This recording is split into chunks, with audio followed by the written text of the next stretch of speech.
ายใจเข้าออกที่มีเรื่องจริงอยากบอกว่าแอบจูบรูปจอยรู้ไหม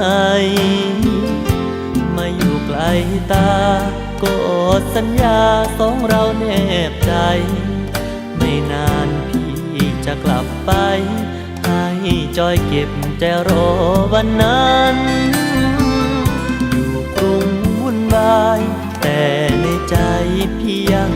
จดจ่อถึงวันที่เราเฝ้ารอเมื่อเรียนจบจะไปเคียงฝันกลางวันเข้าเรียนกลางคืนยังต้องทำงานกีตาร์ผู้ใจตัวนั้นบนคิดถึงเสียงจอยไม่คลายรูปจอยยังพกติดกระเป๋าสตางค์ถึงแม้กระเป๋าดูว่างแต่รูปจอยคอยเติมแรงใจยามเจอปัญหาสบตารูปจอยความท้อก็หายสอดใต้หมอนเอียงแขนชิดใกล้ต่อลมหายใจความฝันไม่รู้ว่าจอยมองรูปพี่บ้างหรือเปล่าอย่าให้รูปพี่ต้องเศร้าพี่ส่งข่าวเล่าคำยืนยันต่อให้โลกนี้มีคนชื่อจอยอีกกี่ร้อยพันรักเพียงจอยนี้เท่านั้นเฝ้ารอวันกลับไปหาจอย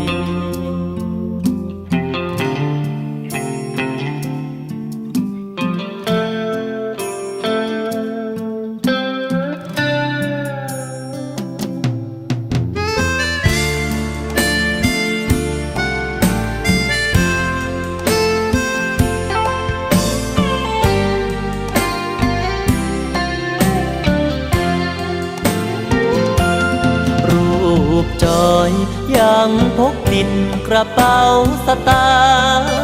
ถึงแม้กระเป๋าดูว่างแต่รูปจอยคอยเติมแรงใจยามเจอปัญหาสบตารูปจอยความท้อก็หายสอดใต้หมอนเอียงแขนชิดใกล้ต่อลมหายใจความฝันไม่รู้ว่าจอยมองรูปพี่บ้างหรือเปล่าอย่าให้รูปพี่ต้องเศร้าพี่ส่งข่าวเล่าคำยืนยันต่อให้โลกนี้มีคนชื่อจอยอีกกี่ร้อยพันรักเพียงจอยนี้เท่านั้นเฝ้ารอวันกลับไปหาจอย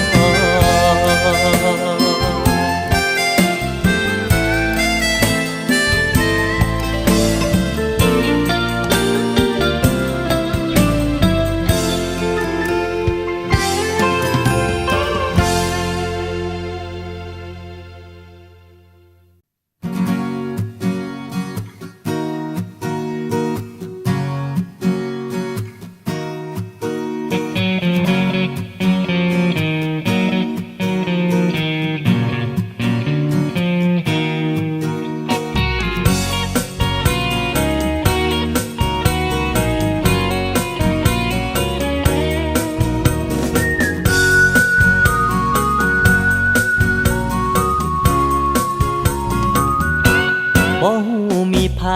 บอกเจ้าหรือยังว่าน่ารักจังว่าน่าสนใจจากตจวอยู่กทมมานานเท่าใดผิวเจ้าคือขาวหน้าเจ้าคือใสใส่ครีมยังทาโดยส่วนตัวอ้ายถูกใจตั้งนานก็ตั้งแต่วันเจ้าเดินผ่านสายตาหยิบกีตาร์ห่างม มานั่งแนมทางคอยเจ้าผ่านมาจับกอดเฉยๆห้องเอ่ยภาษาที่มาจากใจ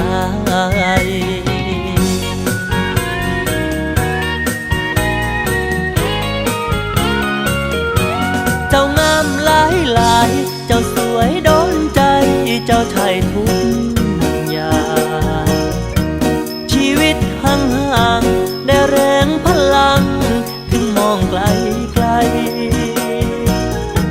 ไพ่นอโชคดีได้ขึ้นบัญชีเป็นเจ้าของใจคนพ่อสำอายเข้าขายคนใช้เจ้าแน่บ่น้องกีตาร์เก่าๆจากเบาเงาใจสิห้องเพลงใดหยอกเจ้าละน้องเอิ้นกะบ่มองห้องก็บ่หันสั่งกันแทบบ่เป็นหยังดอกได้หยอกก็พอ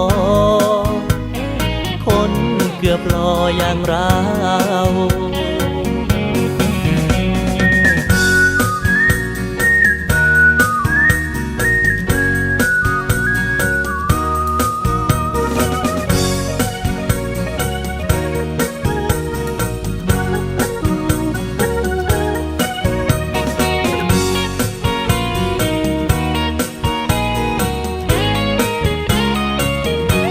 เจ้างามหลายหลายเจ้าสวยโดนใจ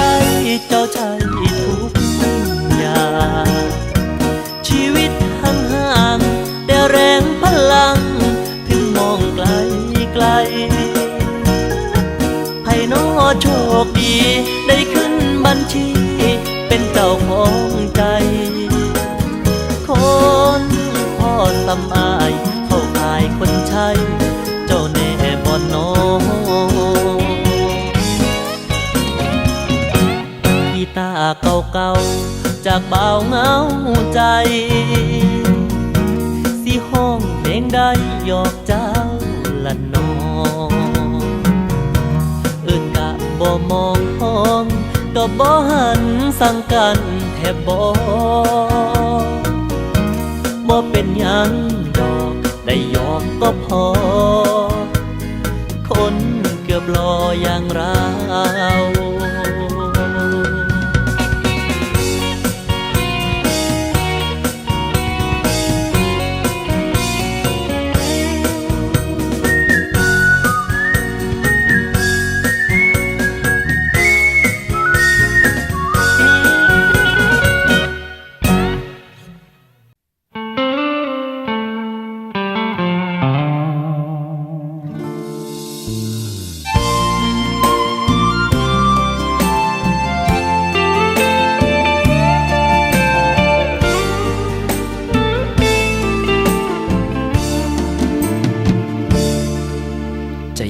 ยังหักบ่มีเปลี่ยนแปลงอินแหงเดลาสิให้อายเฮ็ดคือบ่หัวสายามน้องสิลาอายไปคบกันมาตั้งนานหักน้องหมดหัวใจอายเฮ็ดบ่ได้อีหลีน้องเดินมาขอให้ลืมความหลังที่เฮาเคยมีและบอกเหตุผล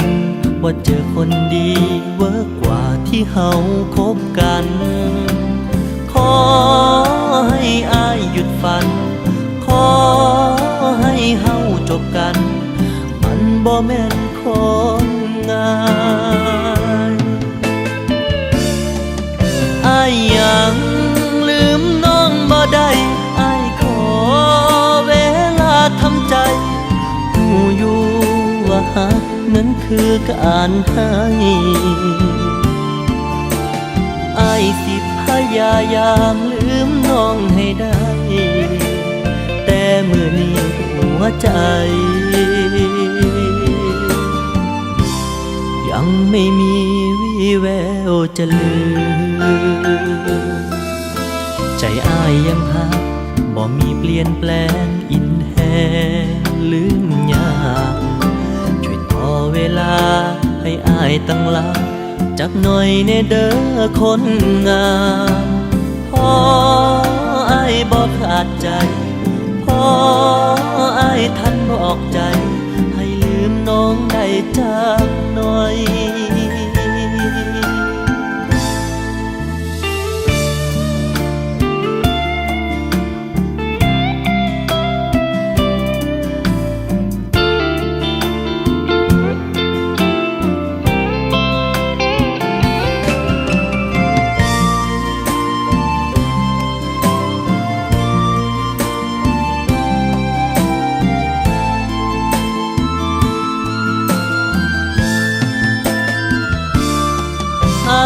ยังลืมน้องบ่ได้อ้ายขอเวลาทำใจหูอยู่ว่าหักนั้นคือการให้อ้ายสิพยายามลืมน้องให้ได้แต่เมื่อนี้หัวใจยังไม่มีวี่แววจะลืมใจอ้ายยังหักบ่มีเปลี่ยนแปลงอินแหงลืมยากช่วยต่อเวลาให้อ้ายตั้งหลักจักหน่อยเนเด้อคนงามพออ้ายบอกขาดใจพออ้ายทันบอกใจให้ลืมน้องได้จักหน่อยให้ลืมน้องได้จักหน่อย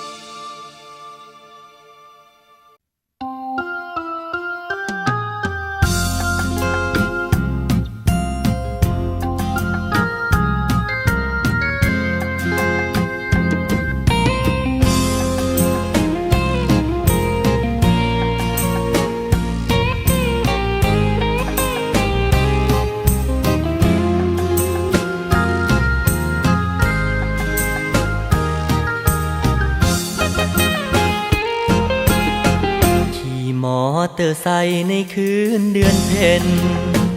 ลมพัดเย็นเย็นมีน้องกอดแอวซ้อนท้ายกลับจากฟังลำขึ้นไปเที่ยวงานบ้านไกลขับช้าๆบ่ได้ออกใจท่ามกลางลมพัดวีกี่เดือนกี่ปีภาพนี้บ่จางคำเบายังฟังสร้างความรู้สึกดีบ่อยากหอดบ้านไว้ให้นอเบาจ้าคำนี้มอไซค์ตกหลุมทุกทีคนดีกอดอายทุกคราพอสิ้นลมหนาวเจ้าก็หายจากบ้านไปบ่บอกกันจอยกับสายลมตา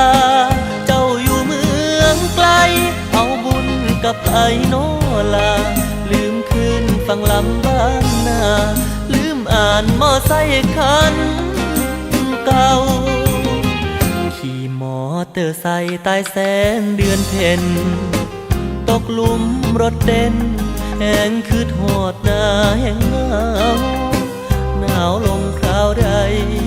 หัวใจอ้ายแห่งปวดเจ้าแนมอ่านรถเป้าน้ำตาอ้ายตกในปอกปอก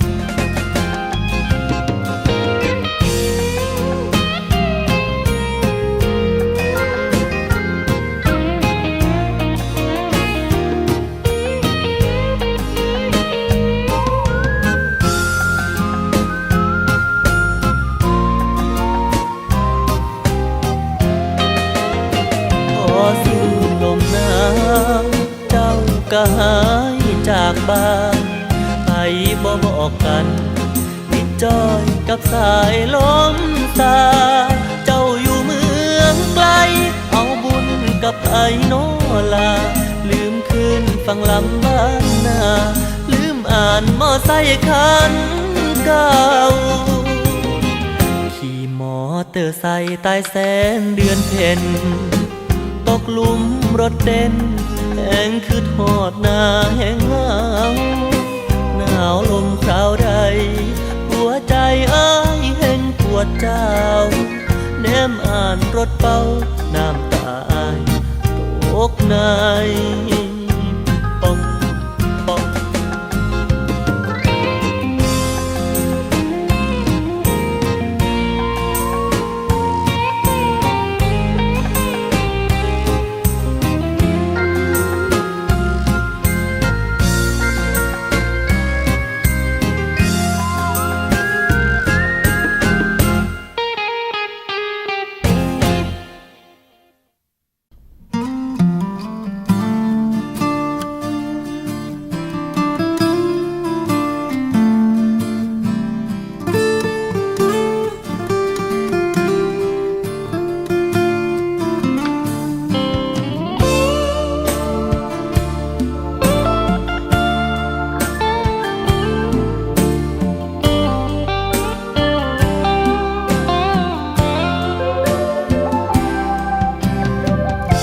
บ่ได้โทร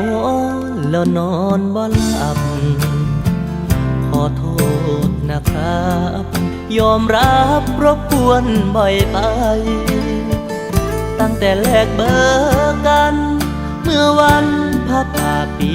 กลายกิจวัตรประจำหัวใจคือโทรหาเธอทุกวันซึ่งเป็นเพราะว่าใจหักและห่วงบวกกับความห่วงคิดมากเมื่อเราใกล้กัน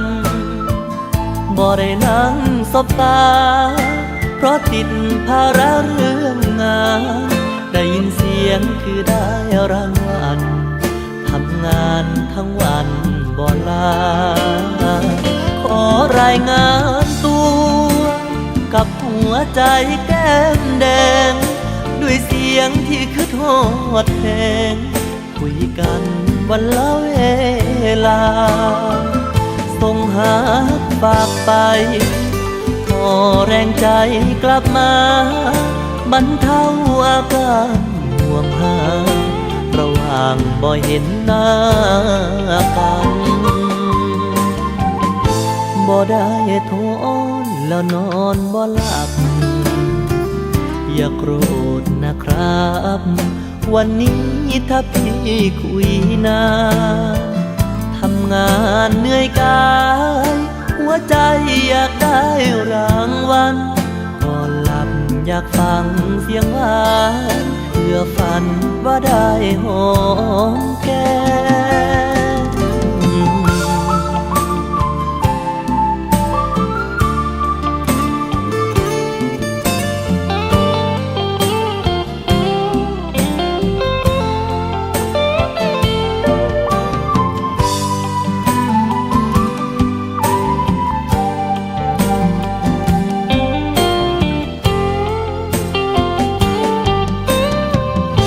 บ่ได้โทรอ้อนแล้วนอนบ่หลับอย่าโกรธนะครับวันนี้ถ้าพี่คุยนานทำงานเหนื่อยกายหัวใจอยากได้รางวัลก่อนหลับอยากฟังเสียงหวานเพื่อฝันว่าได้หอมแก้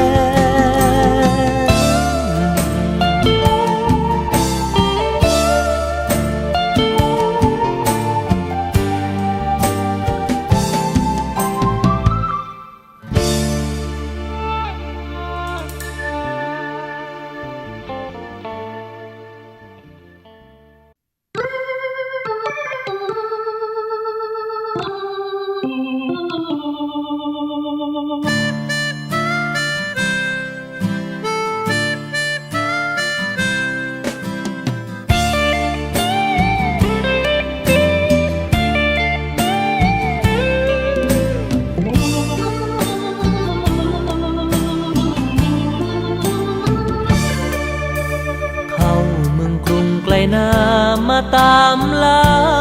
ฝัน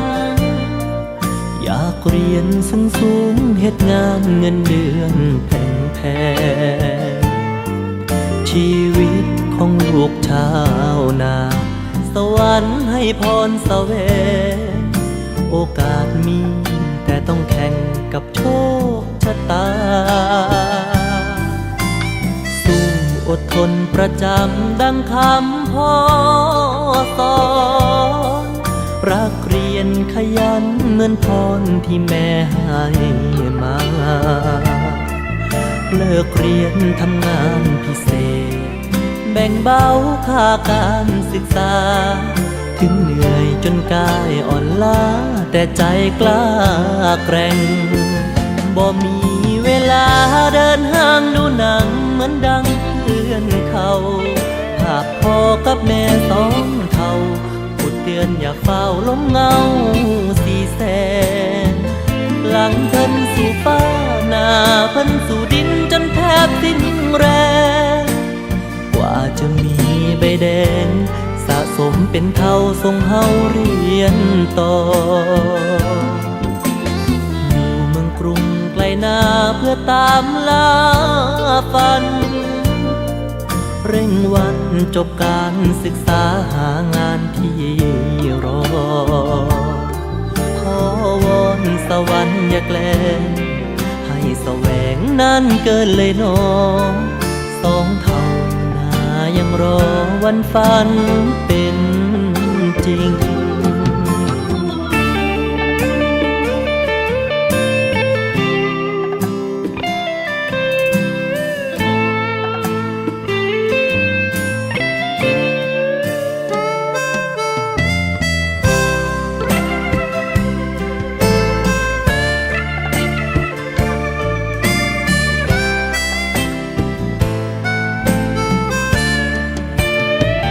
บ่มีเวลาเดินห้างดูหนังเหมือนดังเพื่อนเขา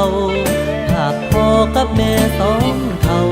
พูดเตือนอย่าเฝ้าล้มเงาสีแสนหลังเพิ่นสู่ฟ้าหน้าเพิ่นสู่ดินจนแทบสิ้นแรงกว่าจะมีใบแดงสะสมเป็นเท่าส่งเฮาเรียนต่อไกลนาเพื่อตามล่าฝันเร่งวันจบการศึกษาหางานที่รอขอวอนสวรรค์อย่าแกล้งให้แสวงนั่นเกินเลยน้อง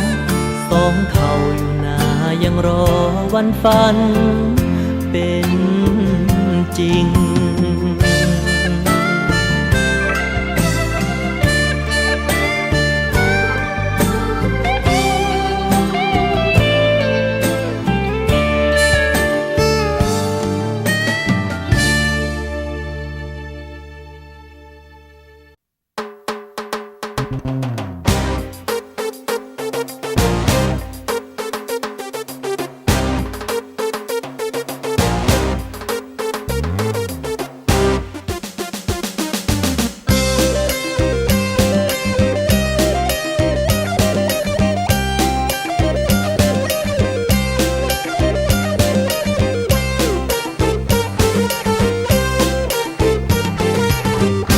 เจ้าไหนครับขึ้นเงินให้แน่ต้องตายแท้ๆถ้าบ่เมตตา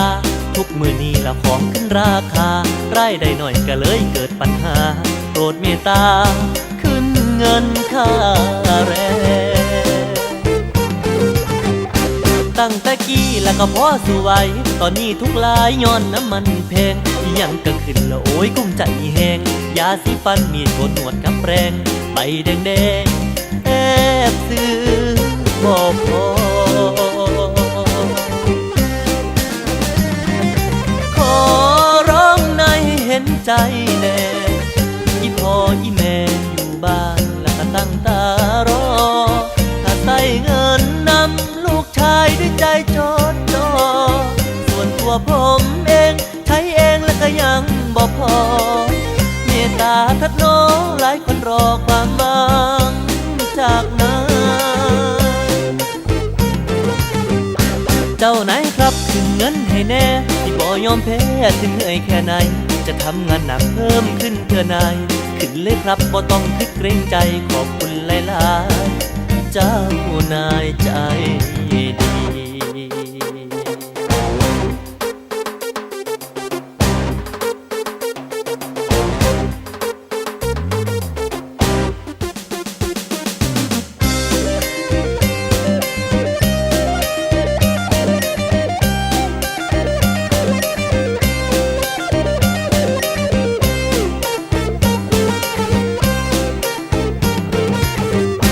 เจ้านายครับขึ้นเงินให้แน่ต้องตายแท้ๆถ้าบ่เมตตาทุกมือนี้ละของขึ้นราคารายได้หน่อยก็เลยเกิดปัญหาโปรดเมตตาขึ้นเงินค่าแรงตั้งแต่กี้แล้วก็พอสู้ไหวตอนนี้ทุกลายย้อนน้ำมันแพงอีหยังก็ขึ้นแล้วโอ้ยกุ้มใจแหงยาสีฟันมีดโกนหนวดกับแปรงใบแดงๆแอบซื้อบอกพอขอร้องนายให้เห็นใจแน่อีพ่ออีแม่อยู่บ้านแล้วก็ตั้งตารอถ้าใส่เงินนำลูกชายด้วยใจจดจ่อส่วนตัวผมเองใช้เองแล้วก็ยังบ่พอเมตตาทัดน้องหลายคนรอความหวังจากนาเจ้านายครับขึ้นเงินให้แน่ที่บ่ยอมแพ้ถึงเหนื่อยแค่ไหนจะทำงานหนักเพิ่มขึ้นเพื่อนายขึ้นเลยครับบ่ต้องคิดเกรงใจขอบคุณหลายๆเจ้านายใจดีขึ้นเลยครับบ่ต้องคิดเกรงใจขอบคุณหลายๆเจ้านายใจดี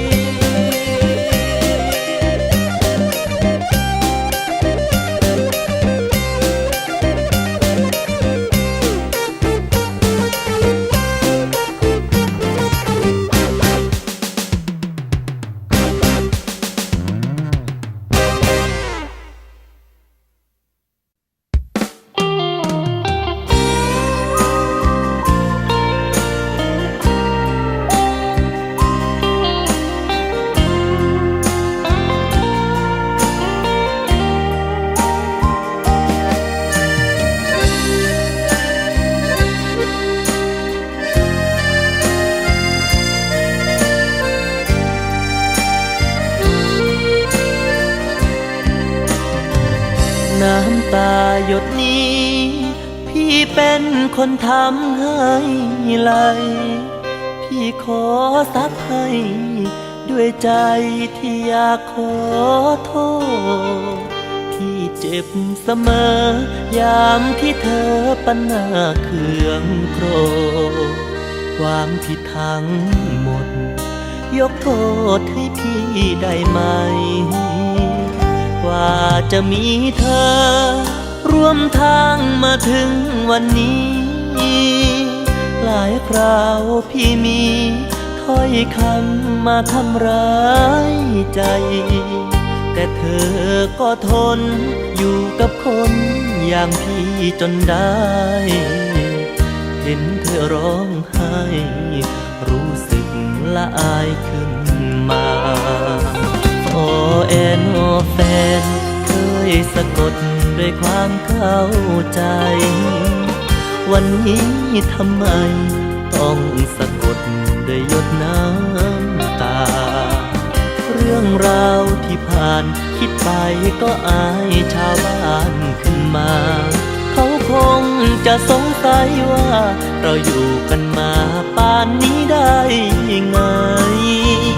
น้ำตาหยดนี้ไม่อยากให้หล่นลงพื้นพี่เลยต้องยืนมือมากอดเธอสองไหลเมื่อลิ้นกับฟันกระทบกันจนได้แผลใหม่ขอทายายด้วยคำจากใจว่าพี่ขอโทษ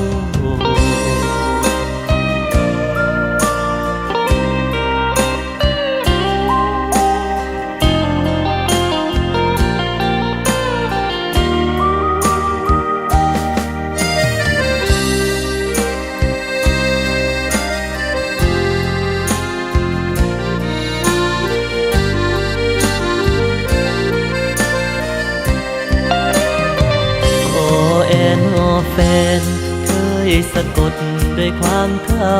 ใจ วันนี้ทำไมต้องสะกดด้วยหยดน้ำตา เรื่องราวที่ผ่านคิดไป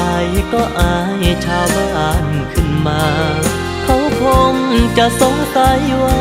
เราอยู่กันมาป่านนี้ได้ยังไง น้ำตาหยดนี้ไม่อยากให้หล่นลงพื้น พี่เลยต้องยืนมือมากอดเธอซบไหล เมื่อลิ้นกับฟันกระทบกันจนได้แผลใหม่ ขอทายายด้วยคำจากใจว่าพี่ขอโทษ ขอทายายด้วยคำจากใจว่าพี่ขอโทษ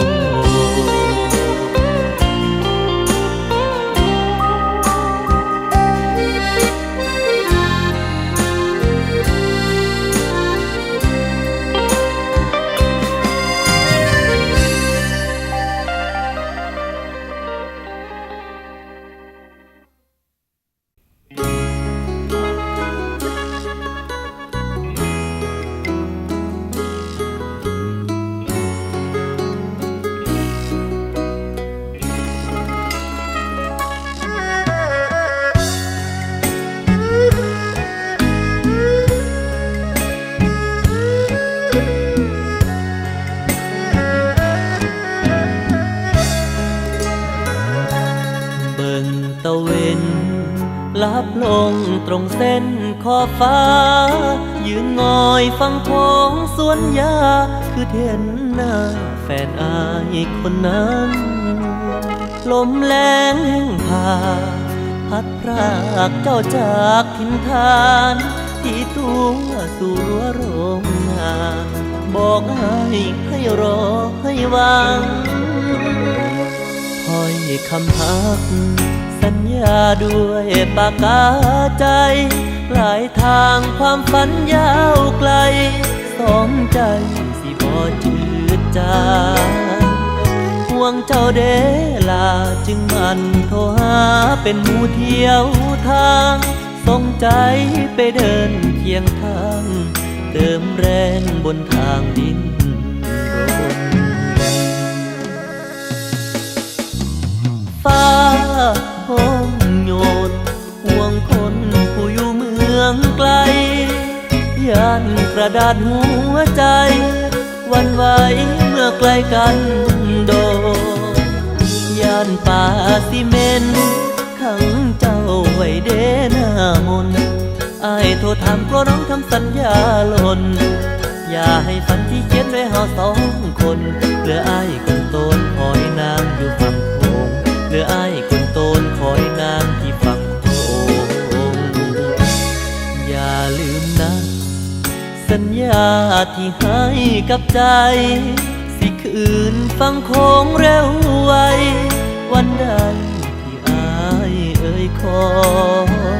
สวนยานาไรเป็นใจ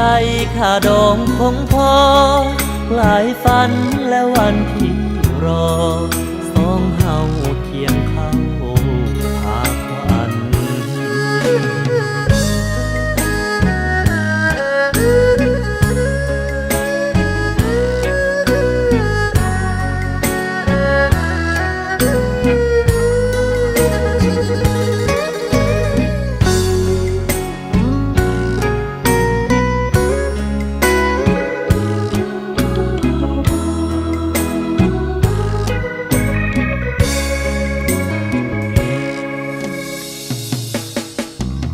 ฟ้า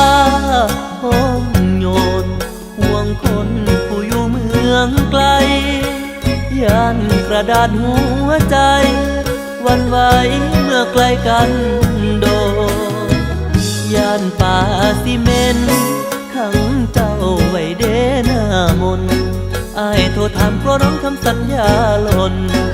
อย่าให้ฝันที่เขียนไว้เฮาสองคนเหลืออายคนโตนคอยนางอยู่ฝั่งโขงเหลืออายคนโตนคอยนางที่ฝั่งโขง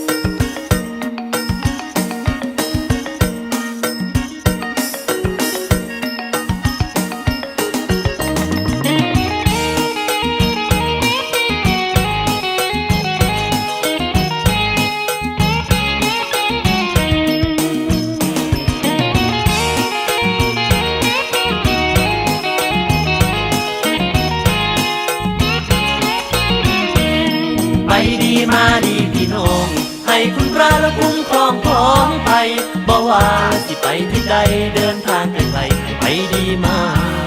ดีโบกมือบายบายรำลารักษาสุขภาพเนี่ยเด้อคือหน้าหวังได้มาเจอได้กลับมาแล้วพบเจออีกใหม่เดินทางและให้มีความสุขให้สนุกและสนานบานใจขออวยพรท่านทั้งหลายให้ท่านโชคดีและมีชัยทุกคนไปดีมาดีพี่น้องให้คุณพระและคุ้มครองของภัยบ่ว่าและสิไปที่ใดเดินทางไกลๆไปดีมาดีไปรบก็ให้ชนะไปธุระก็ให้สมหมายไปเที่ยวก็ให้มวลลายไปค้าขายให้กำไรงามไปเสี่ยงโชคก็ให้มันมานไปหางานแล้วก็ให้ได้ทำไปหาสาวแล้วก็ให้ได้คล้ำไปหวานไปดำให้ได้เข้าเต็มทงเด้อไปดีมาดีพี่น้องให้คุณพระและคุ้มครองของภัยบ่ว่าและสิไปที่ใดเดินทางไกลๆไปดีมาดีปลอดภัยไว้ก่อนเด้อเจ้าและอย่าเฝ้าอย่าฟังอย่าลืมว่าคนอยู่หลัง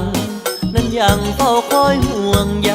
ขับรถแล้วก็อย่าประมาทอย่าลืมขาดเข็มขัดนิรภัยหรือถ้าขับขี่มอเตอร์ไซค์ก็อย่าลืมใส่หมวกกันน็อกเด้อ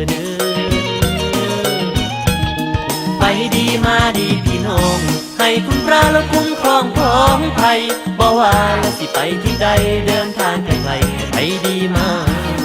ดีโบกมือบายบายเสียงแจ๋วไปแล้วอย่าลืมส่งข่าวผู้บ่าวรำลาผู้สาวผู้เฒ่าห้องตั้งลูกหลานผู้น้อยรำลาผู้ใหญ่ลูกศิษย์ไหว้รำลาอาจารย์แม่ออกลาท่านสมภารอวยพรให้กันให้ไปดีมาดี